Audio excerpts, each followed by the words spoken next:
La honte, la honte, la honte. Qu'est-ce que c'est la honte? Eh bien, désolé pour le bruit là-bas, avec ce camion. Qu'est-ce que c'est la honte? La honte, c'est par exemple les réquisitions qui ont été demandées donc aujourd'hui, après cet animateur à Paris, dans ce dossier de pédocriminalité en périscolaire. Donc les réquisitions ont été demandées 3 ans de prison, dont 1 mois ferme, sous bracelet électronique.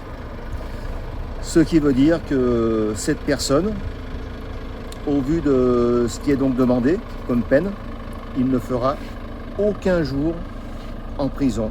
Il ne va passer aucune nuit privé de liberté. Voilà, la honte dans le pire de ce qu'elle peut représenter.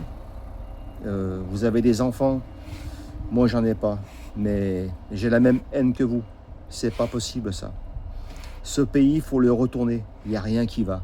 Il n'y a rien qui va. Faut tout changer. Faut tout changer.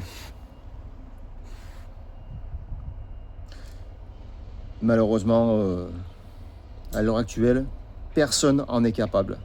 Personne n'a cette volonté politique et humaine surtout.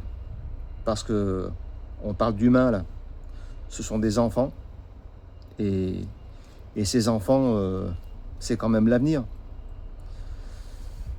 J'ai pas les mots. Je ne sais pas si je les aurai un jour, mais les mots que j'ai aujourd'hui, c'est que on peut changer cela. Tout peut être changé encore. Pour ce genre de malheur, rien n'est jamais trop tard. Il faut juste en avoir envie. Il faut avoir envie d'en avoir envie. Et pour ça, eh bien, il faut parler, il faut dénoncer, il faut être solidaire. Donc, partager, partager et repartager. Il n'y a que ça qui peut faire bouger les choses. Voilà.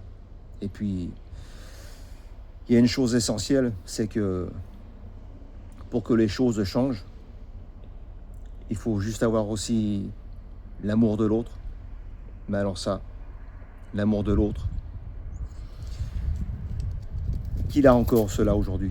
Qui a encore ça encore aujourd'hui dans sa propre nature? Qui a encore ce genre de valeur? Vous l'avez? Moi je l'ai, je pense. Mais si vous l'avez, eh bien, prouvez-le. Allez, merci. Bonne journée. Et pour ce que je vous ai dit pour l'autre vidéo, patientez encore un petit peu, ça va venir. Et merci à vous d'être là encore. Je vous le dirai jamais assez. Alors je le répète, merci.